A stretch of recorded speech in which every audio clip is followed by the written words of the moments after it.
Ukraine के मौजूदा हालातां बारे उथों के कवि दमित्रो लजाटकिन ने लिखिया, मेरा देश वो सूरज नहीं जो शाम ढले समुंदर दे विच डुब जाएगा। सत श्री अकाल जी दा खालस टीवी देखने वाले देश दुनिया के साडे सारे दर्शकों का बहुत बहुत स्वागत है। एमरजेंसी बुलेटिन दे नाल मैं हरशरण कौर। बुलेटिन दे विच तुहानूं दस्सांगे यूक्रेन रूस जंग दे नाल जुड़े सारे अपडेट्स ते नाल ही पंजाब भारत ते दुनिया भर दीयां सारियां अज दीयां वड्डियां ताज़ा ते अहम खबरां। शुरुआत करदे हां शुक्रवार दी लोक राय दे नतीजे तो। शुक्रवार दी लोक राय सी कि पंजाब विधान सभा वोटां पै चुकीआं ने पंजाब विधान सभा दे लई अते भदौड़ हॉट सीट है पंजाब दी। इहदे लई तुहानूं की लगदा है कि इस सीट तो कौन जितूगा? चरणजीत सिंह चन्नी जितणगे जां फिर लाभ सिंह उगोके जितणगे जां फिर कोई होर? तां साडे 9% दर्शकों ने पंजाब के मौजूदा मुख्यमंत्री चरणजीत सिंह चन्नी दे बारे राय दी है। 99% दर्शकों ने आम आदमी पार्टी के लाभ सिंह उगोके नूं दस्सिया कि वो जितणगे। 2% दर्शकों नूं लगदा है अकाली दल जितेगा। आज दी साडी लोक राय भी अमृतसर पूर्वी सीट दे नाल जुड़ी हुई है। अमृतसर पूर्वी सीट तो तुहानूं की लगदा है कौन जितेगा? अमृतसर पूर्वी सीट तो श्रोमणी अकाली दल वालों बिक्रम सिंह मजीठिया ने, कांग्रेस वालों नवजोत सिंह सिद्धू अते आम आदमी पार्टी वालों जीवनजोत कौर। खबरां शुरू करते हाँ तो सब तो पहला यूक्रेन रूस जंग की गल करते हैं। खबरां पढ़े जाण तक यूक्रेन अते रूस के वफद जो कि बेलारूस दे विच मीटिंग कर रहे ने, उन्हां दे बारे कोई अपडेट नहीं आई। मीटिंग चल रही यूक्रेनी वफद अते रूसी वफद गलबात लई बेलारूस के गोमेल इलाके दे विच पहुंचिया है। दूसरी वड्डी खबर, विश्व का सब तो वड्डा जहाज यूक्रेन दे विच तबाह हो गया। कीव दे बाहर होस्टोमेल हवाई अड्डे ते रूसी फौजां दे हमले दे विच जहाज नुकसानिया गया है। यूक्रेन दे विच विश्व का सब तो वड्डा कार्गो जहाज एंटोनोव 225 मरिया राजधानी कीव दे बाहर होस्टोमेल रूसी हमले दे विच सड़ के तबाह हो गया। इस दी पुष्टि यूक्रेन की हथियार बनाने वाली सरकारी कंपनी यूक्रोबोरोनप्रोम ने टैलीग्राम ते कीती है। AN 225 दी माहिरां वालों जांच की जा रही है। 1980 दे विच डिजाइन किया AN 225 मरिया विश्व का सब तो लंबा ते भारा हवाई जहाज है। 640 टन का कार्गो ले जाने दे समर्थ है। यूक्रेन ते कीते फौजी हमले तो बाद आलमी पद्धर ते आर्थिक ते होर पाबंदियां जिहड़ियां ने वो रूस च लाईयां गईयां ने। ते इस जंग दे दरमियान डॉलर के मुकाबले रूस की करंसी रूबल 26% डिग पई है। रूस ने अहम ब्याज दरां भी फिर 20% तक वधा दित्तियां ने। रूबल नूं होर डिगण तो बचाउण दे लई केंद्री बैंक है जिहड़ा रूस दा, उसने प्रमुख दरां नूं 9.5% तो वधा के 20% कर दिता है। यूक्रेन दे विच हजारां दी गिणती विच भारतीय विद्यार्थी हाले भी फसे ने। बहुत ही परेशान करने वाली वीडियोज सामने आईयां ने विद्यार्थियों दीयां, खास करके जिहड़ियां कि सरहदां पार करने की कोशिश कर रही सी तां उन्हां नूं फौजियां दे वल्लों कुट्टिया मारिया जा रहा है। हालांकि विद्यार्थियां भारत दीयां ही रहण वालियां ने जां फिर किते होर दी इसकी पुष्टि नहीं हुई, पर एक वीडियो दे विच एक भारतीय विद्यार्थी ने जरूर ये जानकारी सांझी की है कि असीं भारतीय अंबैसी दे नाल लगातार संपर्क करने की कोशिश कर रहे हैं। उन्हां नूं वीडियोज भी भेज रहे हैं कि सरहद दे उत्ते उन्हां नाल कुੱਟਮਾਰ की गई है, पर वो लगातार साडी कॉल नूं डिक्लाइन कर रहे ने। वीडियोस ने जिहड़ियां ओह मूहों बोलदियां ने। विद्यार्थियां हुण काफी डर दे माहौल दे विच रह रहीआं ने। इस दरमियान भारतीय अंबैसी ने कीव दे विच फसे भारतीय नागरिकां नूं रेलवे स्टेशन पहुंचण दी सलाह भी दित्ती। यूक्रेन राजधानी विच लगा हफ्तावरी कर्फ्यू खुलण दा दावा कीता है यूक्रेन दे विच भारतीय अंबैसी ने। उन्होंने कहा कि भारतीय विद्यार्थी शहर तो बाहर निकलन ते यूक्रेन के पश्चिमी हिस्से वाल अगले सफर के लिए रेलवे स्टेशन जा सकते हैं। स्टेशन ते यूक्रेन रेलवे ने विशेष ट्रेनों का प्रबंध किया है। विदेश मंत्री S जयशंकर ने कहा कि ऑपरेशन गंगा के तहत 6वीं उड़ान 240 नागरिकों को लैके हंगरी की राजधानी बुडापेस्ट तो नवी दिल्ली लिए रवाना हो गई। उधर रूस के वलों यूक्रेन ते कीते हमले को लैके संयुक्त राष्ट्र की 193 मैंबरी आम सभा का एमरजेंसी विशेष इजलास सदे जाने को लैके सलामती कौंसल दे विच हुई वोटिंग चो भारत लांबे रहा। हालांकि भारत ने बेलारूस सरहद ते गलबात करने लई मास्को ते कीव के फैसले का स्वागत किया। भारत ने रूस के खिलाफ प्रस्ताव ते वोट नहीं किया, पर एक अहम गल जरूर की है। यूक्रेन ते रूसी हमले नूं लैके UN की आम सभा ते 15 मैंबरी शक्तिशाली स्थापित कौंसल दे वल्लों वक्खो वक्खरियां मीटिंगां भी कीतियां गईयां। इस तो पहला इस मसले नूं लैके UN सलामती कौंसल के एक मते नूं रूस ने वीटो पावर दे नाल खत्म कर दिता सी। संयुक्त राष्ट्र दे विच भारत के स्थाई नुमाइंदे TS त्रिमूर्ति ने वोटिंग तो लांबे होण नूं लैके स्पष्टीकरण दिता है। कहंदे अफसोस की गल है कि इस मामले दे विच कौंसल की आखिरी मीटिंग सदे जाण ਜਾਣ ਤੋਂ ਬਾਅਦ ਯੂਕਰੇਨ ਦੇ ਵਿੱਚ ਹਾਲਾਤ ਹੋਰ ਖਰਾਬ ਹੋ ਗਏ ਨੇ। ਕੂਟਨੀਤੀ ਤੇ ਸੰਵਾਦ ਦੇ ਰਾਹ ਪੈਣ ਤੋਂ ਇਲਾਵਾ ਹੋਰ ਕੋਈ ਬਦਲ ਨਹੀਂ ਬਚਿਆ। ਅਸੀਂ ਬੇਲਾਰੂਸ ਸਰਹੱਦ ਤੇ ਦੋਵਾਂ ਧਿਰਾਂ ਦੇ ਗੱਲਬਾਤ ਦਾ ਜਿਹੜਾ ਕਦਮ ਚੁੱਕਿਆ ਗਿਆ ਉਸ ਦਾ ਸਵਾਗਤ ਕਰਦੇ ਹਾਂ। ਅਸੀਂ ਸਾਰੇ ਪੱਖਾਂ ਦੇ ਸੰਪਰਕ ਦੇ ਵਿੱਚ ਹਾਂ, ਯਾਨੀ ਕਿ ਭਾਰਤ ਇੱਥੇ ਡਿਪਲੋਮੈਟਿਕ ਤਰੀਕੇ ਦੇ ਨਾਲ ਖੇਡ ਰਿਹਾ ਹੈ, ਕਿਸੇ ਦੇ ਪੱਖ ਜਾਂ ਕਿਸੇ ਦੇ ਖਿਲਾਫ ਨਹੀਂ ਬੋਲ ਰਿਹਾ। ਇਸੇ ਦਰਮਿਆਨ ਯੂਕਰੇਨ ਦੇ ਰੱਖਿਆ ਮੰਤਰਾਲੇ ਨੇ ਦਾਅਵਾ ਕੀਤਾ ਕਿ ਜੰਗ ਦੇ ਪਹਿਲੇ 4 ਦਿਨਾਂ ਦੇ ਵਿੱਚ ਰਸ਼ੀਆ ਦੇ 5000 ਤੋਂ ਵੱਧ ਫੌਜੀਆਂ ਦੀ ਮੌਤ ਹੋਈ ਹੈ। ਫੇਸਬੁੱਕ ਤੇ ਬਿਆਨ ਦਿੰਦਿਆਂ ਕਿਹਾ ਹੈ ਰੱਖਿਆ ਮੰਤਰਾਲੇ ਨੇ ਕਿ 5300 ਫੌਜੀ ਜਿਹੜੇ ਰੂਸ ਦੇ ਨੇ ਉਹਨਾਂ ਦੀ ਮੌਤ ਹੋ ਚੁੱਕੀ ਹੈ। 191 ਰੂਸੀ ਟੈਂਕ ਸਾਡੀਆਂ ਫੌਜਾਂ ਨੇ ਤਬਾਹ ਕਰ ਦਿੱਤੇ ਨੇ। ਯੂਕਰੇਨ ਸਰਕਾਰ ਦੇ ਮੁਤਾਬਿਕ 29 ਲੜਾਕੂ ਜਹਾਜ਼ ਤੇ 29 ਹੈਲੀਕਾਪਟਰ ਵੀ ਤਬਾਹ ਹੋਏ ਨੇ। ਸੰਯੁਕਤ ਰਾਸ਼ਟਰ ਦੇ ਮੁਤਾਬਿਕ 94 ਨਾਗਰਿਕਾਂ ਦੀ ਮੌਤ ਹੋਈ ਹੈ। ਇਸ ਤੋਂ ਪਹਿਲਾਂ ਯੂਕਰੇਨ ਦੇ ਰਾਸ਼ਟਰਪਤੀ ਵੋਲੋਦੀਮੀਰ ਜ਼ੈਲੈਂਸਕੀ ਨੇ ਵੀਡੀਓ ਜਾਰੀ ਕਰਕੇ ਦੱਸਿਆ ਕਿ ਰੂਸ ਵੱਲੋਂ ਕੀਤੇ ਹਮਲੇ ਦੇ ਵਿੱਚ 16 ਯੂਕਰੇਨੀ ਬੱਚੇ ਮਾਰੇ ਗਏ ਨੇ, 45 ਹੋਰ ਜ਼ਖਮੀ ਹੋਏ ਨੇ। ਜ਼ੈਲੈਂਸਕੀ ਨੇ ਪੱਛਮੀ ਮੁਲਕਾਂ ਵੱਲੋਂ ਰੂਸ ਤੇ ਲਾਈਆਂ ਗਈਆਂ ਪਾਬੰਦੀਆਂ ਦੀ ਸ਼ਲਾਘਾ ਕੀਤੀ, ਜਿਹਦੇ ਕਰਕੇ ਡਾਲਰ ਦੇ ਮੁਕਾਬਲੇ ਰੂਸ ਦੀ ਕਰੰਸੀ ਰੂਬਲ 28% ਤੱਕ ਡਿੱਗ ਗਈ, ਯਾਨੀ ਕਿ 30% ਤੱਕ ਹੀ ਡਿੱਗ ਗਈ ਹੈ। ਜ਼ੈਲੈਂਸਕੀ ਨੇ ਰੂਸੀ ਫੌਜਾਂ ਨੂੰ ਸੱਦਾ ਦਿੱਤਾ ਹੈ ਕਿ ਉਹ ਹਥਿਆਰ ਸੁੱਟ ਕੇ ਭੱਜ ਜਾਣ। ਜ਼ੈਲੈਂਸਕੀ ਨੇ ਰੂਸੀ ਫੌਜੀਆਂ ਨੂੰ ਕਿਹਾ ਕਿ ਆਪਣੇ ਕਮਾਂਡਰਾਂ ਤੇ ਤੁਸੀਂ ਯਕੀਨ ਨਾ ਕਰੋ, ਆਪਣੀਆਂ ਜਾਨਾਂ ਬਚਾ ਕੇ ਭੱਜ ਜਾਓ, ਕਿਉਂਕਿ ਇੱਥੇ 5300 фौजी ਮਾਰੇ ਵੀ ਜਾ ਚੁੱਕੇ ਨੇ। Бажаю здоров'я, українські герої. 5-та доба повномасштабної війни Росії проти народу України. Стоїмо міцно. Ми пережили за цей час стільки, скільки іншим народам може не випасти і за десятки років. Нам довго говорили, що українці в чомусь не такі, в чомусь неправильні, що мають десятиліттям виконувати так звані домашні завдання.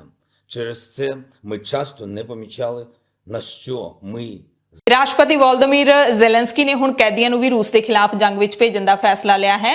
ਜ਼ੈਲੈਂਸਕੀ ਨੇ ਕਿਹਾ ਕਿ ਯੂਕਰੇਨ ਉਹਨਾਂ ਫੌਜੀ ਅਨੁਭਵ ਵਾਲੇ ਕੈਦੀਆਂ ਨੂੰ ਰਿਹਾ ਕਰੇਗਾ ਜੋ ਰੂਸ ਦੇ ਖਿਲਾਫ ਲੜਾਈ ਦੇ ਵਿੱਚ ਸ਼ਾਮਿਲ ਹੋਣ ਲਈ ਤਿਆਰ ਹੋਣਗੇ। ਜ਼ੈਲੈਂਸਕੀ ਨੇ ਆਪਣੇ ਭਾਸ਼ਣ ਵਿੱਚ ਰੂਸੀ ਫੌਜੀਆਂ ਨੂੰ ਵੀ ਅਪੀਲ ਕੀਤੀ ਹੈ, ਆਪਣੀ ਜਾਨ ਬਚਾਓ, ਚਲੇ ਜਾਓ। ਰੂਸੀ ਫੌਜ ਦਾ ਮੁਕਾਬਲਾ ਕਰਨ ਲਈ ਆਮ ਨਾਗਰਿਕਾਂ ਨੇ ਵੀ ਹਥਿਆਰ ਚੁੱਕ ਲਏ ਨੇ। ਯੂਕਰੇਨ ਤੇ ਰੂਸ ਦੇ ਹਮਲੇ ਦੇ 5ਵੇਂ ਦਿਨ ਦੇਸ਼ ਵਿੱਚ ਕਈ ਸ਼ਹਿਰ ਅਲਰਟ ਤੇ ਰਹੇ। ਯੂਕਰੇਨ ਨੇ ਯੂਰਪ ਦੇ ਸਭ ਤੋਂ ਵੱਡੇ ਪਰਮਾਣੂ ਸਟੇਸ਼ਨ ਜ਼ਪੋਰਿਝੀਆ ਤੇ ਰੂਸ ਦੇ ਦਾਅਵੇ ਨੂੰ ਖਾਰਜ ਕੀਤਾ ਹੈ, ਜਦ ਕਿ ਰੂਸ ਦਾਅਵਾ ਕਰ ਰਿਹਾ ਹੈ ਕਿ ਉਹਨਾਂ ਦੀ ਫੌਜ ਨੇ ਇਸ ਤੇ ਕਬਜ਼ਾ ਕਰ ਲਿਆ। ਯੂਕਰੇਨ ਦੀ ਸਭ ਤੋਂ ਵੱਡੀ ਸਰਕਾਰੀ ਨਿਊਕਲੀਅਰ ਕੰਪਨੀ ਐਨਰਗੋਆਤਮ ਨੇ ਕਿਹਾ ਕਿ ਰੂਸ ਦਾ ਦਾਅਵਾ ਬਿਲਕੁਲ ਝੂਠਾ ਹੈ ਤੇ ਫਰਜ਼ੀ ਹੈ।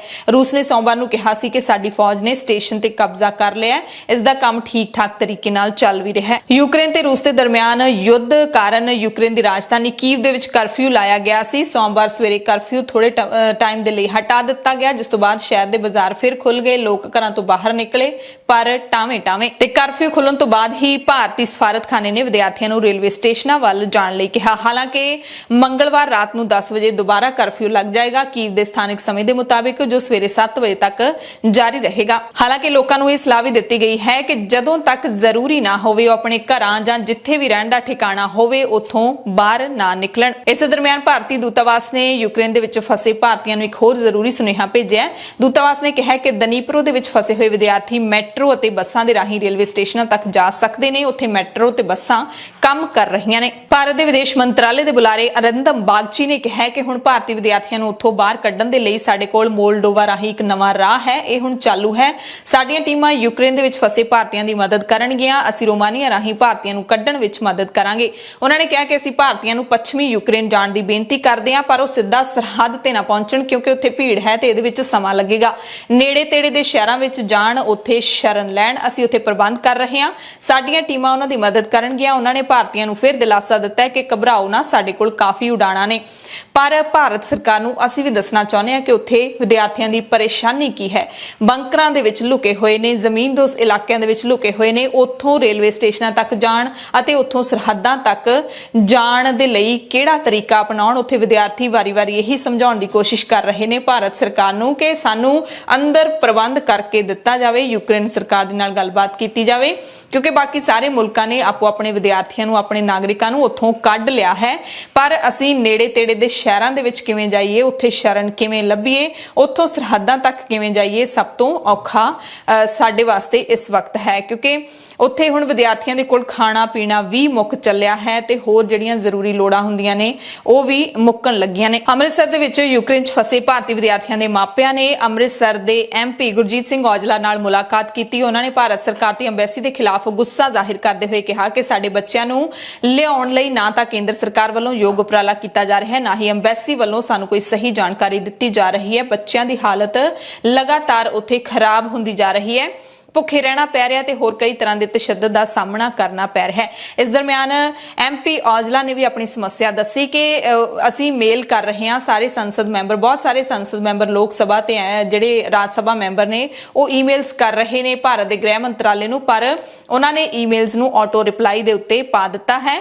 ਸਾਰੇ ਜਿਹੜੇ MPs ਹੈਗੇ ਨੇ ਉਹ ਆਪੋ ਆਪਣੇ ਇਲਾਕੇ ਦੇ ਬੱਚਿਆਂ ਦੀ ਲਿਸਟ ਬਣਾ ਕੇ ਮੰਤਰਾਲੇ ਨੂੰ ਭੇਜ ਰਹੇ ਨੇ, ਪਰ ਸਾਰੀਆਂ ਈਮੇਲ ਆਈਡੀਜ਼ ਨੂੰ ਆਟੋ ਰਿਪਲਾਈ ਤੇ ਪਾ ਦਿੱਤਾ ਗਿਆ ਹੈ। ਗੁਰਜੀਤ ਔਜਲਾ ਨੇ ਵੀ ਨਾਰਾਜ਼ਗੀ ਜ਼ਾਹਿਰ ਕਰਦਿਆਂ ਟਵੀਟ ਕੀਤਾ ਕਿ ਜੇ ਪ੍ਰਧਾਨ ਮੰਤਰੀ ਦਫ਼ਤਰ ਤੇ ਵਿਦੇਸ਼ ਮੰਤਰਾਲੇ ਦੇ ਅਫਸਰ ਜਨਤਾ ਵੱਲੋਂ ਚੁਣੇ ਗਏ ਸੰਸਦ ਮੈਂਬਰਾਂ ਦੇ ਸੰਪਰਕ ਵਿੱਚ ਹੀ ਨਹੀਂ ਹਨ ਤਾਂ ਫਿਰ ਉਹ ਯੂਕਰੇਨ ਵਿੱਚ ਫਸੇ ਬੱਚਿਆਂ ਦੇ ਸੰਪਰਕ ਵਿੱਚ ਕਿਵੇਂ ਹੋ ਸਕਦੇ ਨੇ।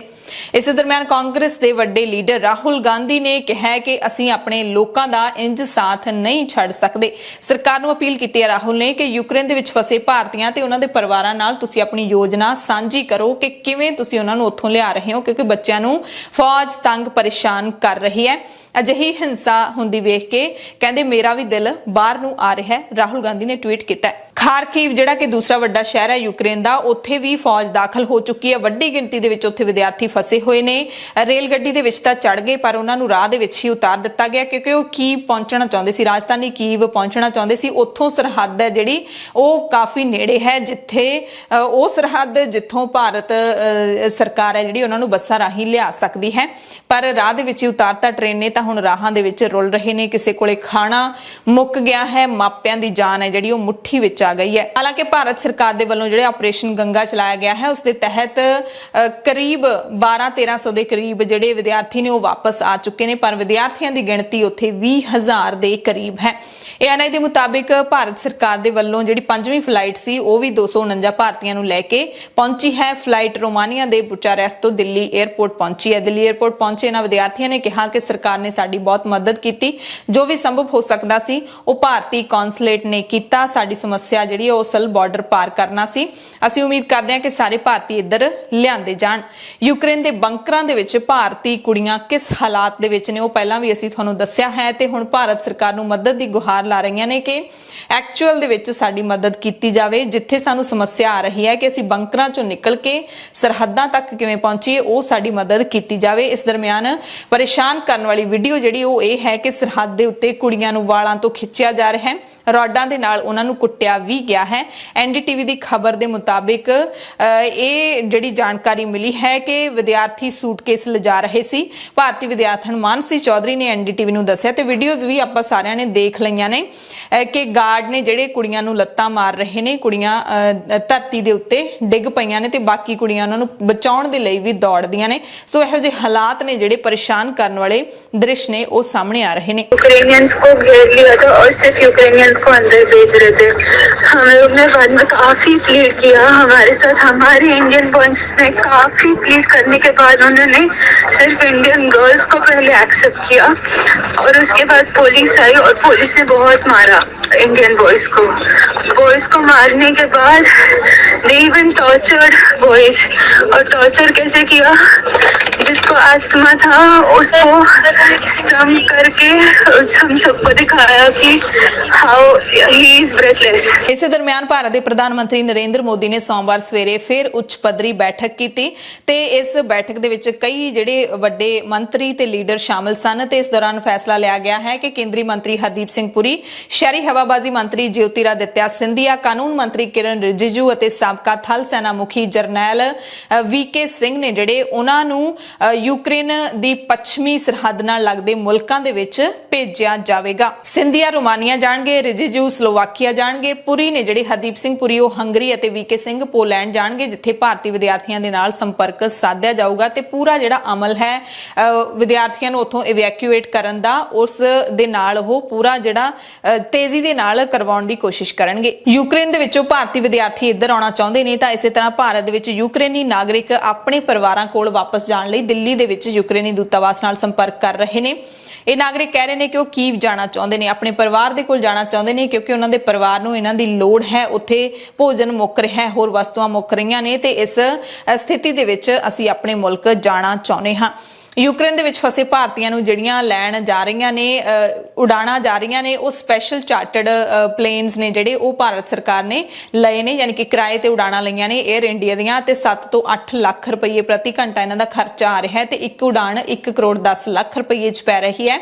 ਹਾਲਾਂਕਿ ਭਾਰਤ ਸਰਕਾਰ ਵਿਦਿਆਰਥੀਆਂ ਤੋਂ ਕੋਈ ਵੀ ਕਿਰਾਇਆ ਨਹੀਂ ਲੈ ਰਹੀ, ਮੁਫਤ ਦੇ ਵਿੱਚ ਹੀ ਉਹਨਾਂ ਨੂੰ ਇਹ ਸਹੂਲਤ ਦਿੱਤੀ ਜਾ ਰਹੀ ਹੈ ਅਤੇ ਸੂਬਾ ਸਰਕਾਰਾਂ ਵੀ ਮਦਦ ਕਰ ਰਹੀਆਂ ਨੇ। ਸੋ ਭਾਰਤੀ ਵਿਦਿਆਰਥੀ ਵੀ ਪਰੇਸ਼ਾਨ ਨੇ, ਮਾਪੇ ਵੀ ਪਰੇਸ਼ਾਨ ਨੇ। ਇੱਕ ਤਾਂ ਪੜ੍ਹਾਈ ਅਧੂਰੀ ਰਹਿ ਰਹੀ ਹੈ, ਦੂਸਰਾ ਜਾਨ ਬਚੂਗੀ ਜਾਂ ਨਹੀਂ, ਕਿਵੇਂ ਇੱਧਰ ਆਉਣਗੇ, ਇਹ ਸਭ ਤੋਂ ਵੱਡੀ ਚਿੰਤਾ ਹੈ ਜਿਹੜੀ ਉਹ ਸਤਾ ਰਹੀ ਹੈ। ਜਾਨ ਖਤਰੇ ਵਿੱਚ ਪਈ ਹੋਈ ਹੈ। ਮਾਪਿਆਂ ਨੇ ਕਰਜ਼ੇ ਚੁੱਕ ਕੇ ਵਿਦੇਸ਼ ਡਾਕਟਰ ਬਣਨ ਦੇ ਲਈ ਆਪਣੇ ਪੁੱਤਰ ਧੀਆਂ ਭੇਜੇ ਸੀ ਤੇ ਹੁਣ ਬੱਚਿਆਂ ਦੇ ਨਾਲ ਸੰਪਰਕ ਵੀ ਟੁੱਟਣ ਲੱਗੇ ਨੇ, ਕਿਉਂਕਿ ਜਦੋਂ ਬੰਕਰਾਂ ਦੇ ਵਿੱਚ ਰਹਿ ਰਹੇ ਨੇ, ਜਿੱਥੇ ਕਿਤੇ ਲਾਈਟ ਦਾ ਵੀ ਪ੍ਰਬੰਧ ਨਹੀਂ ਹੈ, ਤਾਂ ਫੋਨ ਚਾਰਜ ਕਰਨ ਦੇ ਵਿੱਚ ਵੀ ਮੁਸ਼ਕਲਾਂ ਆ ਰਹੀਆਂ ਨੇ। ਭੁੱਖਣ ਭਾਣੇ ਕਈ ਤਾਂ ਦਿਨ ਕਟੀ ਕਰ ਰਹੇ ਨੇ। ਟਰਾਈ ਸਿਟੀ ਦੇ 100 ਤੋਂ ਵੱਧ ਵਿਦਿਆਰਥੀ ਨੇ ਜਿਹੜੇ ਯੂਕਰੇਨ ਦੇ ਵਿੱਚ ਫਸੇ ਹੋਏ ਨੇ। ਮਾਪੇ ਲਗਾਤਾਰ ਅਪੀਲ ਕਰ ਰਹੇ ਨੇ ਭਾਰਤ ਸਰਕਾਰ ਨੂੰ ਕਿ ਜਿਹੜਾ ਹੈਗਾ ਜਲਦੀ ਉਹਨਾਂ ਦੇ ਬੱਚਿਆਂ ਨੂੰ ਇੱਧਰ ਲਿਆਉਣ ਦੇ ਲਈ ਕੁਛ ਨਾ ਕੁਛ ਤੇਜ਼ੀ ਦੇ ਨਾਲ ਕੀਤਾ ਜਾਵੇ। ਵਿਦਿਆਰਥੀ ਵੀ ਉਧਰੋਂ ਹੁਣ ਸੁਨੇਹੇ ਲਾਉਣ ਲੱਗੇ ਨੇ ਕਿ ਭਾਰਤ ਦੇ ਵਿੱਚ ਪ੍ਰੋਟੈਸਟ ਕਰੋ, ਸਰਕਾਰ ਤੇ ਦਬਾਅ ਬਣਾਓ ਤਾਂ ਕਿ ਸਰਕਾਰ ਗੰਭੀਰ ਇਸ ਮੁੱਦੇ ਨੂੰ ਲਵੇ ਤੇ ਸਾਨੂੰ ਉੱਥੋਂ ਬਾਹਰ ਕੱਢੇ। ਰੂਸ ਦੇ ਰਾਸ਼ਟਰਪਤੀ ਵਲਾਦੀਮੀਰ ਪੁਤਿਨ ਨੇ 27-28 ਦੀ ਰਾਤ ਨੂੰ ਇੱਕ ਵੱਡਾ ਜਿਹੜਾ ਕਦਮ ਚੁੱਕਿਆ, ਆਪਣੀ ਜਿਹੜੀ ਪਰਮਾਣੂ ਫੌਜ ਹੈ ਉਸ ਨੂੰ ਤਿਆਰ ਬਰ ਤਿਆਰ ਰਹਿਣ ਲਈ ਕਹਿ ਦਿੱਤਾ, ਅਲਰਟ ਤੇ ਰਹਿਣ ਲਈ ਕਹਿ ਦਿੱਤਾ, ਜਿਸ ਦੀ ਹਰ ਮੁਲਕ ਨੇ ਨਿਖੇਧੀ ਕੀਤੀ। ਯੂਕਰੇਨ ਦੇ ਰਾਸ਼ਟਰਪਤੀ ਨੇ ਵੀ ਕਿਹਾ ਕਿ ਬਹੁਤ ਹੀ ਵੱਡੀ ਆਫਤ ਹੋਏਗਾ ਪੂਰੀ ਦੁਨੀਆ ਦੇ ਲਈ ਅਗਰ ਪਰਮਾਣੂ ਹਮਲਾ ਹੁੰਦਾ ਹੈ। ਸੋ ਮੀਟਿੰਗ ਦੇ ਵਿੱਚੋਂ ਕੀ ਨਿਕਲਦਾ ਹੈ, ਇਸ ਤੇ ਸਭ ਦੀਆਂ ਨਜ਼ਰਾਂ ਟਿਕੀਆਂ ਹੋਈਆਂ ਨੇ ਤੇ ਰੂਸ ਵੱਲੋਂ ਯੂਕਰੇਨ ਤੇ ਕੀਤੇ ਹਮਲੇ ਦਾ ਵਿਰੋਧ ਰੂਸੀ ਲੋਕ ਵੀ ਕਰ ਰਹੇ ਨੇ। ਰੂਸ ਦੇ ਵਿੱਚ ਬਹੁਤ ਸਾਰੇ ਸ਼ਹਿਰਾਂ ਦੇ ਵਿੱਚ ਪ੍ਰਦਰਸ਼ਨ ਹੋ ਰਹੇ ਨੇ। ਜਰਮਨੀ ਅਤੇ ਬ੍ਰਿਟੇਨ ਦੇ ਵਿੱਚ ਵੀ ਲੱਖਾਂ ਲੋਕ ਰੂਸ ਦੇ ਖਿਲਾਫ ਪ੍ਰਦਰਸ਼ਨ ਕਰ ਰਹੇ ਨੇ, ਪੁਤਿਨ ਨੂੰ ਜੰਗ ਰੋਕਣ ਦੇ ਲਈ ਕਹਿ ਰਹੇ ਨੇ। ਤਾਜ਼ਾ ਖਬਰ ਇਹ ਵੀ ਮਿਲ ਰਹੀ ਹੈ ਕਿ ਰੂਸ ਦੇ ਰੱਖਿਆ ਮੰਤਰੀ ਨੇ ਰਾਸ਼ਟਰਪਤੀ ਪੁਤਿਨ ਨੂੰ ਜਾਣਕਾਰੀ ਦੇ ਦਿੱਤੀ ਹੈ ਕਿ ਉਸਨੇ ਆਪਣੇ ਪਰਮਾਣੂ ਮਿਜ਼ਾਈਲ ਐਕਟੀਵੇਟ ਕਰ ਦਿੱਤੇ ਨੇ। ਪਰਮਾਣੂ ਮਿਜ਼ਾਈਲ ਅਤੇ ਪਣਡੁੱਬੀ ਅਲਰਟ ਤੇ ਕਰ ਦਿੱਤੀ ਗਈ ਹੈ। ਰੂਸ ਤੇ ਯੂਕਰੇਨ ਵਿਚਾਲੇ ਚੱਲ ਰਹੀ ਲੜਾਈ ਤੇ ਭਾਰਤੀ ਮੀਡੀਆ ਵਿੱਚ ਚੱਲ ਰਹੀਆਂ ਖਬਰਾਂ ਨੂੰ ਲੈ ਕੇ ਰੂਸ ਗੁੱਸੇ ਵਿੱਚ ਹੈ। ਰੂਸੀ ਦੂਤਾਵਾਸ ਨੇ ਮੀਡੀਆ ਐਡਵਾਈਜ਼ਰੀ ਜਾਰੀ ਕੀਤੀ ਹੈ। ਭਾਰਤ ਵਿੱਚ ਰੂਸੀ ਦੂਤਾਵਾਸ ਨੇ ਟਵੀਟ ਕਰਕੇ ਕਿਹਾ ਕਿ ਯੂਕਰੇਨ ਵਿੱਚ ਜਾਰੀ ਸੰਕਟ ਨੂੰ ਦੇਖਦਿਆਂ ਭਾਰਤੀ ਮੀਡੀਆ ਨੂੰ ਸਹੀ ਜਾਣਕਾਰੀ ਦੇਣ ਦੀ ਅਪੀਲ ਕੀਤੀ ਜਾ ਰਹੀ ਹੈ ਤਾਂ ਜੋ ਭਾਰਤ ਦੇ ਲੋਕਾਂ ਨੂੰ ਨਿਰਪੱਖ ਤੇ ਸਹੀ ਜਾਣਕਾਰੀ ਮਿਲ ਰਹੇ। ਦੂਤਾਵਾਸ ਨੇ ਕਿਹਾ ਕਿ ਰੂਸ ਨੇ ਯੂਕਰੇਨ ਤੇ ਉਸਦੇ ਲੋਕਾਂ ਖਿਲਾਫ ਯੁੱਧ ਨਹੀਂ ਛੇੜਿਆ। ਇਹ ਰੂਸ ਦਾ ਖਾਸ ਫੌਜੀ ਅਭਿਆਸ ਹੈ ਜੋ ਯੂਕਰੇਨ ਦੇ ਫੌਜੀਕਰਨ ਨੂੰ ਰੋਕਣਾ ਚਾਹੁੰਦਾ ਹੈ। ਡੋਨਾਬਾਸ ਵਿੱਚ ਯੂਕਰੇਨ ਨੇ ਪਿਛਲੇ 8 ਸਾਲਾਂ ਵਿੱਚ ਜੋ ਯੁੱਧ ਛੇੜ ਰੱਖਿਆ, ਰੂਸ ਉਸ ਨੂੰ ਵੀ ਖਤਮ ਕਰਨਾ ਚਾਹੁੰਦਾ ਹੈ। ਰੂਸ ਤੇ ਜਾਰੀ ਰੂਸੀ ਹਮਲਿਆਂ ਦੇ ਬਾਰੇ ਦੂਤਾਵਾਸ ਨੇ ਕਿਹਾ ਕਿ ਰੂਸੀ ਫੌਜ ਕਾਫੀ ਸੰਜਮ ਵਰਤ ਰਹੀ ਹੈ, ਯੂਕਰੇਨ ਦੇ ਨਾਗਰਿਕਾਂ ਤੇ ਸ਼ਹਿਰਾਂ ਤੇ ਹਮਲੇ ਨਹੀਂ ਕਰ ਰਹੀ, ਉਹ ਸਿਰਫ ਯੂਕਰੇਨ ਦੇ ਮਿਲਟਰੀ ਇਨਫਰਾਸਟ੍ਰਕਚਰ ਨੂੰ ਨਿਸ਼ਾਨਾ ਬਣਾ ਰਹੀ ਹੈ। ਇਸ ਦਰਮਿਆਨ ਸੰਯੁਕਤ ਰਾਸ਼ਟਰ ਨੇ ਅੰਕੜੇ ਜਾਰੀ ਕੀਤੇ ਨੇ ਕਿ ਯੂਕਰੇਨ ਤੇ ਹਮਲੇ ਤੋਂ ਬਾਅਦ 4,20,000 ਲੋਕ ਯੂਕਰੇਨ ਛੱਡ ਕੇ ਗੁਆਂਢੀ ਮੁਲਕਾਂ ਦੇ ਵਿੱਚ ਜਾ ਚੁੱਕੇ ਨੇ। ਰੂਸ ਯੂਕਰੇਨ ਖਬਰਾਂ ਤੋਂ ਬਾਅਦ ਹੁਣ ਅਸੀਂ ਤੁਹਾਨੂੰ ਪੰਜਾਬ ਅਤੇ ਹੋਰ ਸੂਬਿਆਂ ਦੀਆਂ, ਭਾਰਤ ਦੁਨੀਆ ਦੀਆਂ ਸਾਰੀਆਂ ਵੱਡੀਆਂ ਖਬਰਾਂ ਦੱਸ ਦਿੰਦੇ ਹਾਂ। ਸਭ ਤੋਂ ਵੱਡੀ ਖਬਰ ਉਡਾਣਾਂ ਦੇ ਨਾਲ ਹੀ ਜੁੜੀ ਹੋਈ ਹੈ। ਸ਼ਹਿਰੀ ਹਵਾਬਾਜ਼ੀ ਰੈਗੂਲੇਟਰੀ DGCA ਨੇ ਕਿਹਾ ਕਿ ਤਜਵੀਜ਼ਤ ਕੌਮਾਂਤਰੀ ਯਾਤਰੀ ਉਡਾਣਾਂ ਦੀ ਮੁਅੱਤਲੀ ਅਗਲੇ ਹੁਕਮਾਂ ਤੱਕ ਜਾਰੀ ਰਹੇਗੀ, ਜਿਹੜੀ ਕਿ ਕਰੋਨਾ ਵਾਇਰਸ ਦੌਰਾਨ ਲਾਈ ਗਈ ਸੀ। 19 ਜਨਵਰੀ ਨੂੰ ਮੁਅੱਤਲੀ ਦੀ ਮਿਆਦ 28 ਫਰਵਰੀ ਕਰ ਦਿੱਤੀ ਗਈ ਸੀ ਅਤੇ 28 ਫਰਵਰੀ ਤੋਂ ਬਾਅਦ ਹੁਣ ਅਗਲੇ ਹੁਕਮਾਂ ਤੱਕ ਜਾਰੀ ਰਹੇਗੀ। ਹਾਲਾਂਕਿ ਜੁਲਾਈ 2020 ਤੋਂ ਵਿਸ਼ੇਸ਼ ਪ੍ਰਬੰਧ ਤਹਿਤ ਭਾਰਤ ਦੇ 45 ਮੁਲਕਾਂ ਦਰਮਿਆਨ ਵਿਸ਼ੇਸ਼ ਯਾਤਰੀ ਉਡਾਣਾਂ ਵੀ ਜਾਰੀ ਨੇ। ਦੂਸਰੀ ਵੱਡੀ ਖਬਰ ਮਹਿੰਗਾਈ ਦੀ ਮਾਰ ਹੈ। ਪੂਰੇ ਦੇਸ਼ ਦੇ ਵਿੱਚ ਅਮੁੱਲ ਦੁੱਧ ਦੀ ਕੀਮਤ ਵਿੱਚ ਵਾਧਾ ਹੋ ਗਿਆ ਹੈ। 2 ਰੁਪਏ ਪ੍ਰਤੀ ਲੀਟਰ ਦਾ ਵਾਧਾ ਕੀਤਾ ਗਿਆ ਹੈ। 1 ਮਾਰਚ ਤੋਂ ਨਵੀਆਂ ਕੀਮਤਾਂ ਲਾਗੂ ਹੋ ਜਾਣਗੀਆਂ ਤੇ ਜਿਹੜਾ ਹੁਣ ਸਭ ਤੋਂ ਮਹਿੰਗਾ ਦੁੱਧ ਅਮੁੱਲ ਦਾ ਉਹ 60 ਰੁਪਏ ਪ੍ਰਤੀ ਲੀਟਰ ਦਾ ਹੋ ਜਾਏਗਾ। ਅਗਲੀ ਖਬਰ ਪੰਜਾਬ ਦੇ ਪੇਂਡੂ ਵਿਕਾਸ ਤੇ ਪੰਚਾਇਤ ਵਿਭਾਗ ਦੀਆਂ ਗ੍ਰਾਂਟਾਂ ਦੇ ਨਾਲ ਜੁੜੀ ਹੋਈ ਹੈ। ਪਟਿਆਲਾ ਜ਼ਿਲ੍ਹੇ ਦੀ ਸ਼ੰਭੂ ਕਲਾਂ ਬਲਾਕ ਸਮਿਤੀ ਅਧੀਨ ਆਉਂਦੇ 90 ਪਿੰਡਾਂ ਦੇ ਵਿਕਾਸ ਕਾਰਜਾਂ ਤੇ 104 ਕਰੋੜ ਰੁਪਏ ਖਰਚਣ ਵਿੱਚ ਗੰਭੀਰ ਬੇਨਿਯਮੀਆਂ ਦਾ ਪਰਦਾਫਾਸ਼ ਕੀਤਾ ਹੈ ਪੰਜਾਬ ਦੇ ਪੇਂਡੂ ਵਿਕਾਸ ਅਤੇ ਪੰਚਾਇਤ ਵਿਭਾਗ ਨੇ। ਇੰਡੀਅਨ ਐਕਸਪ੍ਰੈਸ ਦੀ ਖਬਰ ਦੇ ਮੁਤਾਬਿਕ 90 ਪਿੰਡਾਂ ਦਾ ਦਾਅਵਾ ਹੈ ਕਿ ਵਿਕਾਸ ਕਾਰਜਾਂ ਤੇ ਪੈਸਾ ਖਰਚਿਆ ਗਿਆ, ਪਰ ਇਸ ਦਾ ਰਿਕਾਰਡ ਵਿਭਾਗੀ ਜਾਂਚ ਕਮੇਟੀ ਮੂਰੇ ਪੇਸ਼ ਨਹੀਂ ਕੀਤਾ ਜਾ ਸਕਿਆ।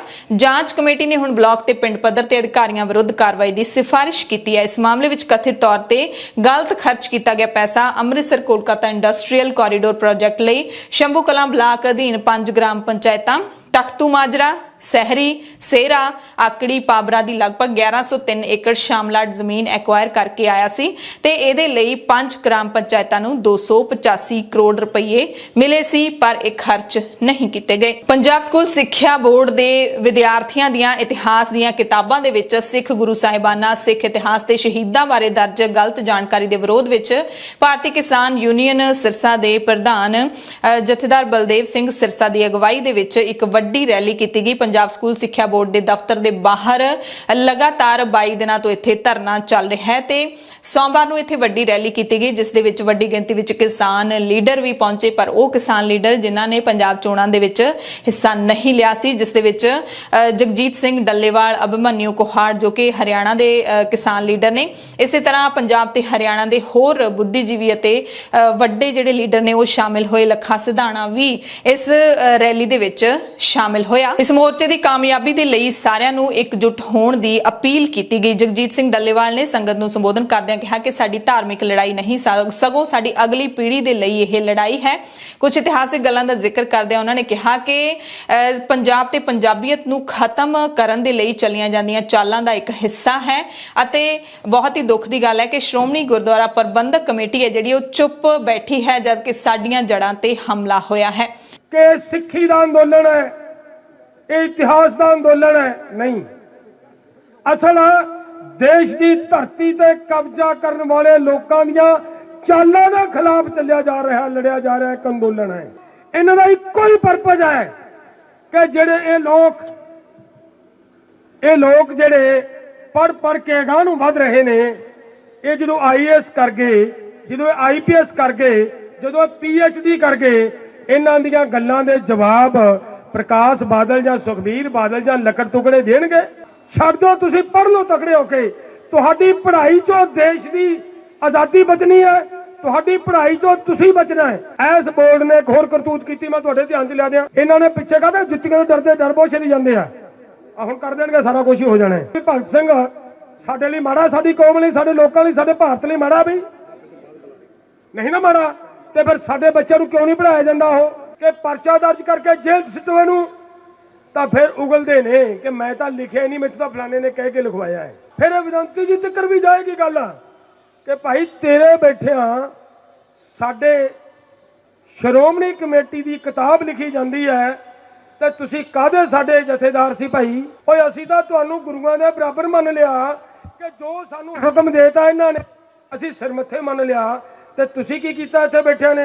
ਇਸੇ ਤਰ੍ਹਾਂ ਨੌਜਵਾਨ ਲੱਖਾ ਸਿਧਾਣਾ ਨੇ ਕਿਹਾ ਕਿ ਹੁਣ ਹੱਥ ਬੰਨਣ ਦੀ ਲੋੜ ਨਹੀਂ ਹੈ, ਹੱਥ ਬੰਨਣ ਨਾਲ ਗੱਲ ਨਹੀਂ ਬਣਨੀ, ਹੁਣ ਹੱਥ ਗਲਮੇ ਨੂੰ ਪਾਉਣਾ ਪੈਣਾ ਹੈ ਕਿਉਂਕਿ ਵਿਦਿਆਰਥੀਆਂ ਨੂੰ ਬਹੁਤ ਹੀ ਕੂੜ ਪ੍ਰਚਾਰ ਹੈ ਜਿਹੜਾ ਉਹ ਪੜਾਇਆ ਜਾਣ ਲੱਗਿਆ, ਗਲਤ ਇਤਿਹਾਸ ਪੜਾਇਆ ਜਾਣ ਲੱਗਿਆ ਹੈ। ਸਾਡੀ ਬਦਕਿਸਮਤੀ ਦੇਖੋ ਕਿ ਸਾਨੂੰ ਸਾਡਾ ਇਤਿਹਾਸ, ਸਾਡਾ ਵਿਰਸਾ ਬਚਾਉਣ ਦੇ ਲਈ ਸੜਕਾਂ ਤੇ ਉਤਰਨਾ ਪੈ ਰਿਹਾ ਹੈ ਕਿਉਂਕਿ ਆਪਾਂ ਸੁੱਤੇ ਪਏ ਆ, ਆਪਾਂ ਧੜਿਆਂ 'ਚ ਵੰਡੇ ਹੋਏ ਆ। 328 ਸਰੂਪ ਜਿਹੜੇ ਗਾਇਬ ਹੋਏ ਆ, ਇਹ ਕਿੱਥੇ ਗਏ ਆ? ਚਮਕੌਰ ਦੀ ਕੱਚੀ ਗੜੀ ਕਿੱਥੇ ਚਲੀ ਗਈ? ਠੰਡਾ ਬੁਰਜ ਕਿੱਥੇ ਚਲਾ ਗਿਆ? ਆਨੰਦਪੁਰ ਸਾਹਿਬ ਦੇ ਕਿਲੇ 'ਚ ਕਿੱਥੇ ਚਲੇ ਗਏ? ਸਾਡੀ ਇੱਕ ਇੱਕ ਕਰਕੇ ਸਾਰੀਆਂ ਨਿਸ਼ਾਨੀਆਂ ਢਹਿ ਢੇਰੀ ਖਤਮ ਕਰ ਦਿੱਤੀਆਂ ਗਈਆਂ।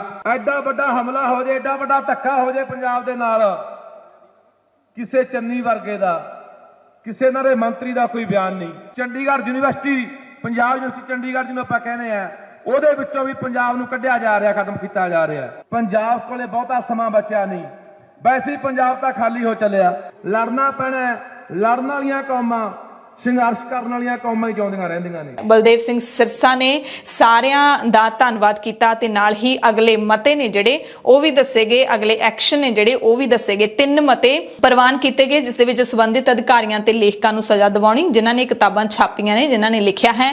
ਵਿਵਾਦਿਤ ਕਿਤਾਬਾਂ ਤੇ ਪਾਬੰਦੀ ਤੇ ਇਤਿਹਾਸ ਦੀਆਂ ਕਿਤਾਬਾਂ ਛਾਪਣ ਤੋਂ ਪਹਿਲਾਂ ਸਿੱਖ ਕਮੇਟੀਆਂ ਦੇ ਵੱਲੋਂ ਪ੍ਰਵਾਨਗੀ ਲੈਣ ਸੰਬੰਧੀ ਫੈਸਲਾ ਸ਼ਾਮਲ ਕੀਤਾ ਗਿਆ ਤੇ ਸਿੱਖ ਸੰਸਥਾਵਾਂ ਤੇ ਆਮ ਸੰਗਤਾਂ ਦੇ ਵੱਲੋਂ ਮਿਲ ਕੇ ਲੰਗਰ ਵੀ ਲਾਏ ਗਏ। ਇਸ ਦੇ ਨਾਲ ਇੱਕ ਵੱਡਾ ਐਲਾਨ ਕੀਤਾ ਗਿਆ ਕਿ 5 ਮਾਰਚ ਤੱਕ ਜੇ ਸੁਣਵਾਈ ਨਾ ਹੋਈ ਤਾਂ ਪੰਜਾਬ ਸਕੂਲ ਸਿੱਖਿਆ ਬੋਰਡ ਦੇ ਗੇਟ ਨੂੰ ਜੰਦਰਾ ਮਾਰ ਕੇ ਪੱਕਾ ਧਰਨਾ ਲਾ ਦਿੱਤਾ ਜਾਊਗਾ। ਗੁਰੂ ਤੇਗ ਬਹਾਦਰ ਪਾਤਸ਼ਾਹ ਬਾਰੇ ਲਿਖਿਆ ਹੈ, ਜਦੋਂ ਬੰਗਾਲ ਤੋਂ ਵਾਪਸ ਆਏ ਤੇ ਉਹ ਵਿਦਰੋਹੀ ਹੋ ਗਏ। ਆ ਜਿਹੜੇ ਵੱਡੀਆਂ ਬਿਲਡਿੰਗਾਂ 'ਚ ਅਫਸਰ ਬੈਠੇ ਆ, ਇਹਨਾਂ ਦੀ ਕੀ ਕਰਤੂਤ ਹੈ? ਇਲੈਕਸ਼ਨਾਂ ਦਾ ਰਿਜ਼ਲਟ ਆਉਣਾ ਹੈ, ਵੋਟਾਂ ਪੈ ਚੁੱਕੀਆਂ ਨੇ ਤੇ ਫਿਰ ਉਸ ਟਾਈਮ ਤੇ ਇਹਨੂੰ ਪ੍ਰਵਾਨਗੀ ਕਿਉਂ ਦਿੱਤੀ ਗਈ। ਉਹ ਕਹਿਣ ਲੱਗੇ ਕਿ ਇਸ ਕਿਤਾਬ ਨੂੰ ਅਸੀਂ ਪ੍ਰਵਾਨਗੀ ਨਹੀਂ ਦਿੱਤੀ, ਪਰ ਜਦੋਂ ਉਹਨਾਂ ਦੀ ਫਾਈਲ ਵੇਖੀ ਤੇ ਉਹਨਾਂ ਨੂੰ ਪ੍ਰਵਾਨਗੀ ਲੈਟਰ, ਉਹਨਾਂ ਦਾ ਲੈਟਰ ਉਹਨਾਂ ਦੀ ਫਾਈਲ ਚੋਂ ਅਸੀਂ ਕੱਢ ਕੇ ਦਿੱਤਾ ਕਿ ਪੰਜਾਬ ਸਕੂਲ ਸਿੱਖਿਆ ਬੋਰਡ ਸਿੱਖ ਧਰਮ ਨੂੰ ਮੁੱਢੋਂ ਰੱਦ ਕਰਦਿਆਂ ਹੋਇਆ ਉਹ ਸਕੂਲਾਂ 'ਚ ਪੜ੍ਹਾਉਣ ਲਈ ਪ੍ਰਵਾਨਗੀਆਂ ਦਿੱਤੀਆਂ ਗਈਆਂ ਤੇ ਆਹ ਕਿਤਾਬ ਸ਼੍ਰੋਮਣੀ ਕਮੇਟੀ ਵੱਲੋਂ ਪਬਲਿਸ਼ ਕੀਤੀ ਗਈ। ਆ ਪਹਿਲਿਆਂ ਨੇ ਫੈਸਲਾ ਕੀਤਾ ਸੀ, ਉਹ ਵੀ ਇਹੀ ਸਨ ਤੇ ਜਿਹੜੇ ਅੱਜ ਬੈਠੇ ਨੇ ਉਹ ਵੀ ਬਾਦਲਾਂ ਦੇ ਤਲੇ ਸੱਟ ਨੇ। ਜੇ ਉਹਨਾਂ 'ਚ ਹਿੰਮਤ ਹੈ, ਮੈਂ ਚੈਲੰਜ ਕਰਦਾ ਕਿ ਮੈਨੂੰ ਉਹ ਅਦਾਲਤ ਤੇ ਨੋਟਿਸ ਦੇਣ। ਪੰਜਾਬ ਸਕੂਲ ਸਿੱਖਿਆ ਬੋਰਡ ਦੇ ਦਫ਼ਤਰ ਦੇ ਬਾਹਰ ਜਿਹੜਾ ਸੰਘਰਸ਼ ਚੱਲ ਰਿਹਾ ਉਸ ਨੂੰ ਦਾ ਖਾਲਸ ਟੀਵੀ ਪ੍ਰਮੁਖਤਾ ਦੇ ਨਾਲ ਦਿਖਾ ਰਿਹਾ ਹੈ। 2 ਦਿਨ ਪਹਿਲਾਂ ਪ੍ਰਾਈਮ ਟਾਈਮ ਸ਼ੋਅ ਦੇ ਵਿੱਚ ਗੰਭੀਰਤਾ ਦੇ ਨਾਲ ਇਸ ਮੁੱਦੇ ਨੂੰ ਚੁੱਕਿਆ ਗਿਆ ਸੀ ਤੇ ਹੁਣ ਸਰਕਾਰ ਦੀ ਲੱਗਦਾ ਹੈ ਅੱਖ ਖੁੱਲ ਗਈ ਹੈ। ਸਿੱਖਿਆ ਮੰਤਰੀ ਪ੍ਰਗਟ ਸਿੰਘ ਨੇ ਸਕੂਲਾਂ ਤੇ ਕਾਲਜਾਂ ਦੇ ਵਿੱਚ ਪੜ੍ਹਾਈਆਂ ਜਾਣ ਵਾਲੀਆਂ ਇਤਿਹਾਸ ਦੀਆਂ ਕਿਤਾਬਾਂ ਦੇ ਵਿੱਚ ਸਿੱਖ ਗੁਰੂਆਂ ਤੇ ਸ਼ਹੀਦਾਂ ਬਾਰੇ ਛਪੀ ਗਲਤ ਸ਼ਬਦਾਵਲੀ ਦੇ ਮਾਮਲੇ ਵਿੱਚ ਉੱਠੇ ਇਤਰਾਜ਼ਾਂ ਤੇ ਸਖਤੀ ਦਿਖਾਈ ਹੈ ਅਤੇ ਦਿਸ਼ਾ ਨਿਰਦੇਸ਼ ਜਾਰੀ ਕੀਤੇ ਨੇ। 5 ਮਾਰਚ ਤੱਕ ਸੰਬੰਧਿਤ ਵਿਭਾਗ ਤੋਂ ਬੋਰਡ ਤੋਂ ਰਿਪੋਰਟ ਹੈ ਜਿਹੜੀ ਉਹ ਮੰਗ ਲਈ ਗਈ ਹੈ ਤੇ ਜੇ ਤੱਥਾਂ ਦੇ ਨਾਲ ਛੇੜਛਾੜ ਪਾਈ ਗਈ ਤਾਂ ਬਰਦਾਸ਼ਤ ਨਹੀਂ ਕੀਤਾ ਜਾਏਗਾ, ਕਾਰਵਾਈ ਕੀਤੀ ਜਾਏਗੀ। ਪਰ ਇਹ ਤਾਂ ਜ਼ਾਹਿਰ ਤੌਰ ਤੇ ਕਿਤਾਬਾਂ ਦੇ ਵਿੱਚ ਲਿਖਿਆ ਹੋਇਆ ਕਿ ਤੱਥਾਂ ਨਾਲ ਛੇੜਛਾੜ ਬਿਲਕੁਲ ਹੋਈ ਹੈ। ਕਤਲ ਤੇ ਬਲਾਤਕਾਰ ਦਾ ਦੋਸ਼ੀ ਗੁਰਮੀਤ ਰਾਮ ਰਹੀਮ ਮੁੜ ਜੇਲ੍ਹ ਦੇ ਵਿੱਚ ਪਹੁੰਚ ਗਿਆ ਹੈ। 3 ਹਫ਼ਤਿਆਂ ਦੀ ਫਰਲੋ ਤੋਂ ਬਾਅਦ ਰੋਹਤਕ ਦੀ ਸੁਨਾਰੀਆ ਜੇਲ੍ਹ ਦੇ ਵਿੱਚ ਪਰਤ ਗਿਆ ਹੈ। ਵੱਡੀ ਸੁਰੱਖਿਆ ਪ੍ਰਬੰਧਾਂ ਦੇ ਹੇਠ ਉਸ ਨੂੰ ਦੁਪਹਿਰੇ 12 ਵਜੇ ਰੋਹਤਕ ਦੀ ਸੁਨਾਰੀਆ ਜੇਲ੍ਹ ਦੇ ਵਿੱਚ ਮੁੜ ਡੱਕ ਦਿੱਤਾ ਗਿਆ ਹੈ। 7 ਫਰਵਰੀ ਨੂੰ ਇਸ ਨੂੰ 21 ਦਿਨਾਂ ਦੀ ਫਰਲੋ ਦਿੱਤੀ ਗਈ ਸੀ। ਕੁਝ ਦਿਨਾਂ ਬਾਅਦ ਫਿਰ Z+ ਸੁਰੱਖਿਆ ਵੀ ਦਿੱਤੀ ਗਈ ਸੀ। ਪੰਜਾਬ ਵਿਧਾਨ ਸਭਾ ਚੋਣਾਂ ਤੋਂ ਬਾਅਦ ਕੇਂਦਰ ਸਰਕਾਰ ਦੇ ਵੱਲੋਂ ਭਾਖੜਾ ਬਿਆਸ ਮੈਨੇਜਮੈਂਟ ਬੋਰਡ ਯਾਨੀ ਕਿ BBME ਦੇ ਵਿੱਚ ਪੰਜਾਬ ਦੀ ਨੁਮਾਇੰਦਗੀ ਖਤਮ ਕਰਨ ਦੇ ਫੈਸਲੇ ਦਾ ਕਿਸਾਨ ਜਥੇਬੰਦੀਆਂ ਵੀ ਸਖਤ ਵਿਰੋਧ ਕਰਨ ਲੱਗੀਆਂ ਨੇ। ਭਾਰਤੀ ਕਿਸਾਨ ਯੂਨੀਅਨ ਏਕਤਾ ਉਗਰਾਹਾਂ ਦੇ ਵੱਲੋਂ 7 ਮਾਰਚ ਨੂੰ ਸਾਰੀਆਂ ਕਿਸਾਨ ਜਥੇਬੰਦੀਆਂ ਨੂੰ ਅਪੀਲ ਕੀਤੀ ਗਈ ਹੈ ਕਿ ਸੂਬਾ ਭਰ ਦੇ ਵਿੱਚ ਜ਼ਿਲ੍ਹਾ ਤੇ ਤਹਿਸੀਲ ਪੱਧਰ ਤੇ ਰੋਸ ਮੁਜ਼ਾਹਰੇ ਕੀਤੇ ਜਾਣਗੇ। ਪਰ ਇਸ ਪੂਰੇ ਮਾਮਲੇ ਦੇ ਵਿੱਚ ਬੜੀ ਹੈਰਾਨੀ ਦੀ ਗੱਲ ਹੈ ਕਿ ਪੰਜਾਬ ਦੇ ਮੁੱਖ ਮੰਤਰੀ ਚਰਨਜੀਤ ਸਿੰਘ ਚੰਨੀ ਨੇ ਚੁੱਪੀ ਸਾਧ ਰੱਖੀ ਹੈ। ਹਾਲਾਂਕਿ ਯੂਕਰੇਨ ਦੇ ਵਿੱਚ ਫਸੇ ਵਿਦਿਆਰਥੀਆਂ ਦੇ ਮੁੱਦੇ ਨੂੰ ਉਹ ਪਹਿਲ ਦੇ ਆਧਾਰ ਤੇ ਉਭਾਰ ਰਹੇ ਨੇ, ਪਰ ਇਸ ਮਸਲੇ ਤੇ ਨਵਜੋਤ ਸਿੰਘ ਸਿੱਧੂ ਅਤੇ ਚਰਨਜੀਤ ਸਿੰਘ ਚੁੱਪੀ ਦੀ ਸਮਝ ਹੈ ਜਿਹੜੀ ਉਹ ਨਹੀਂ ਪੈ ਰਹੀ। ਕਿਸਾਨੀ ਸੰਘਰਸ਼ ਦੇ ਵਿੱਚ ਸੋਸ਼ਲ ਮੀਡੀਆ ਦੇ ਰਾਹੀਂ ਯੋਗਦਾਨ ਪਾਉਣ ਵਾਲੇ ਟਰੈਕਟਰ ਟੂ ਟਵਿੱਟਰ ਦੇ ਨੌਜਵਾਨਾਂ ਨੇ ਵੀ ਲਿਖਿਆ ਕਿ BBMB ਦੇ ਮਸਲੇ ਦੀ ਨੀਂਹ ਡੈਮ ਸੇਫਟੀ ਬਿੱਲ 2019 ਦੇ ਰਾਹੀਂ ਰੱਖੀ ਗਈ, ਜੋ ਦਸੰਬਰ 2021 ਦੇ ਵਿੱਚ ਕਾਨੂੰਨ ਬਣ ਗਿਆ ਸੀ। 2019 ਦੇ ਵਿੱਚ ਤਾਮਿਲਨਾਡੂ ਦੇ ਸੰਸਦਾਂ ਨੇ ਤਾਂ ਇਸ ਬਿੱਲ ਦੀ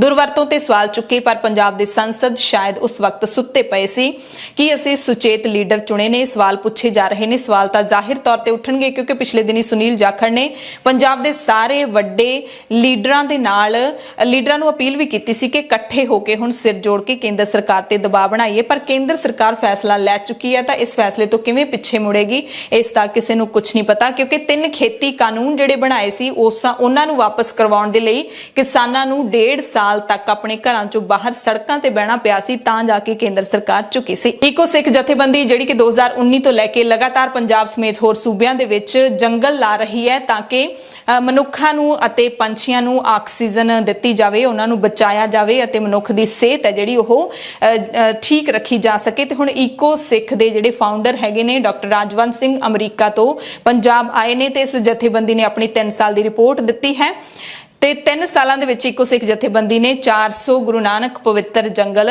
ਲਾਏ ਨੇ। ਵਾਸ਼ਿੰਗਟਨ ਸਥਿਤ ਵਾਤਾਵਰਣ ਸੰਸਥਾ ਇਕੋ ਸਿੱਖ ਨੇ 3 ਸਾਲਾਂ ਦੀਆਂ ਪ੍ਰਾਪਤੀਆਂ ਦਰਸਾਉਂਦੀ ਰਿਪੋਰਟ ਵੀ ਜਾਰੀ ਕੀਤੀ। ਡਾਕਟਰ ਰਾਜਵੰਤ ਸਿੰਘ ਨੇ ਕਿਹਾ ਕਿ ਗੁਰੂ ਨਾਨਕ ਪਵਿੱਤਰ ਜੰਗਲ ਲਾਉਣ ਦਾ ਕਾਰਜ ਗੁਰੂ ਸਾਹਿਬ ਦੇ 550 ਸਾਲਾ ਪ੍ਰਕਾਸ਼ ਪੁਰਬ ਨੂੰ ਮਨਾਉਣ ਅਤੇ ਆਲਮੀ ਤਪਸ਼ ਦੇ ਪ੍ਰਭਾਵਾਂ ਨੂੰ ਘੱਟ ਕਰਨ ਲਈ ਸ਼ੁਰੂ ਕੀਤਾ ਗਿਆ ਸੀ ਤੇ 1 ਤੋਂ ਲੈ ਕੇ 400 ਜੰਗਲ ਲਾਉਣ ਦਾ ਸਫ਼ਰ ਹੈ ਜਿਹੜਾ ਕਈ ਚੁਣੌਤੀਆਂ ਦੇ ਨਾਲ ਭਰਪੂਰ ਰਿਹਾ। ਤੇ ਹੁਣ ਜਥੇਬੰਦੀ ਨੇ ਇੱਕ ਵੀਡੀਓ ਜਾਰੀ ਕੀਤਾ ਹੈ ਕਿ ਜੇ ਤੁਸੀਂ ਵੀ ਕਿਤੇ ਜੰਗਲ ਲਾਉਣਾ ਹੈ ਤਾਂ ਉਹਦੇ ਲਈ ਜਥੇਬੰਦੀ ਨੂੰ ਸੰਪਰਕ ਕਰਨ ਦੀ ਲੋੜ ਨਹੀਂ ਹੈ। ਤੁਸੀਂ ਇਸ ਵੀਡੀਓ ਨੂੰ ਦੇਖ ਕੇ ਬਹੁਤ ਹੀ ਪ੍ਰੋਫੈਸ਼ਨਲ ਤਰੀਕੇ ਦੇ ਨਾਲ ਜੰਗਲ ਲਾ ਸਕਦੇ ਹੋ, ਕਿਉਂਕਿ ਜੰਗਲ ਲਾਉਣ ਦੇ ਲਈ ਬੂਟਿਆਂ ਦੀ ਚੋਣ ਕਰਨੀ ਤੇ ਹੋਰ ਜਿਹੜੀਆਂ ਤਕਨੀਕੀ ਚੀਜ਼ਾਂ ਹੁੰਦੀਆਂ ਨੇ ਉਹਨਾਂ ਦਾ ਧਿਆਨ ਰੱਖਣਾ ਬੜਾ ਜ਼ਰੂਰੀ ਹੁੰਦਾ ਹੈ। ਕਰੋਨਾ ਦੇ ਨਾਲ ਜੁੜੀ ਇੱਕ ਖਬਰ ਤੁਹਾਨੂੰ ਦੱਸ ਦਿੰਦੇ ਹਾਂ। IIT ਕਾਨਪੁਰ ਨੇ ਆਪਣੇ ਇੱਕ ਅਧਿਐਨ ਦੇ ਹਵਾਲੇ ਦੇ ਨਾਲ ਦਾਅਵਾ ਕੀਤਾ ਹੈ ਕਿ ਭਾਰਤ ਵਿੱਚ 22 ਜੂਨ ਦੇ ਲਾਗੇ ਚਾਗੇ COVID-19 ਮਹਾਮਾਰੀ ਦੀ ਚੌਥੀ ਲਹਿਰ ਸ਼ੁਰੂ ਹੋ ਸਕਦੀ ਹੈ, ਜਿਹੜੀ ਕਿ ਅਗਸਤ ਦੇ ਮੱਧ ਜਾਂ ਅਖੀਰ ਦੇ ਵਿੱਚ ਆਪਣੀ ਸਿਖਰ ਤੇ ਹੋਏਗੀ। ਪਰ ਭਾਰਤ ਦੇ ਵਿੱਚ ਜ਼ਿਆਦਾਤਰ ਲੋਕਾਂ ਨੇ ਵੈਕਸੀਨੇਸ਼ਨ ਲਵਾ ਰੱਖੀ ਹੈ। ਤੀਜੀ ਲਹਿਰ ਦਾ ਵੀ ਬਥੇਰਾ ਰੌਲਾ ਪਾਇਆ ਗਿਆ ਸੀ, ਪਰ ਲੋਕਾਂ ਨੇ ਜਿਹੜਾ ਵੈਕਸੀਨੇਸ਼ਨ ਕਰਵਾਏ ਜਾਣ ਦੇ ਬਾਅਦ ਇਸ ਨੂੰ ਜ਼ਿਆਦਾ ਗੰਭੀਰਤਾ ਦੇ ਨਾਲ ਨਹੀਂ ਲਿਆ। ਜਾਂਦੇ ਦੇ ਇੱਕ ਹੋਰ ਅਪਡੇਟ ਤੁਹਾਨੂੰ ਦੇ ਦਿੰਦੇ ਹਾਂ ਕਿ ਬੇਲਾਰੂਸ ਦੇ ਵਿੱਚ ਯੂਕਰੇਨ ਤੇ ਰੂਸ ਦੇ ਨੁਮਾਇੰਦਿਆਂ ਦੇ ਵਿਚਕਾਰ ਖਬਰਾਂ ਪੜੇ ਜਾਣ ਤੱਕ ਗੱਲਬਾਤ ਲਗਾਤਾਰ ਜਾਰੀ ਸੀ ਅਤੇ ਯੂਕਰੇਨ ਨੇ ਜੰਗਬੰਦੀ ਦੀ ਮੰਗ ਕੀਤੀ ਹੈ। ਐਮਰਜੈਂਸੀ ਬੁਲੇਟਿਨ ਦੇ ਵਿੱਚ ਹੁਣ ਤੁਹਾਡੇ ਸਭ ਤੋਂ ਇਜਾਜ਼ਤ ਚਾਹੁੰਦੇ ਹਾਂ। ਤੁਸੀਂ ਸਾਰੇ ਆਪਣਾ ਧਿਆਨ ਰੱਖਿਓ, ਲੋੜਵੰਦਾਂ ਦੀ ਮਦਦ ਕਰਦੇ ਰਿਹਾ ਕਰੋ। ਕੱਲ ਫਿਰ ਮਿਲਾਂਗੇ ਸਵੇਰ ਦੀਆਂ ਖਬਰਾਂ ਵਿੱਚ। ਧੰਨਵਾਦ।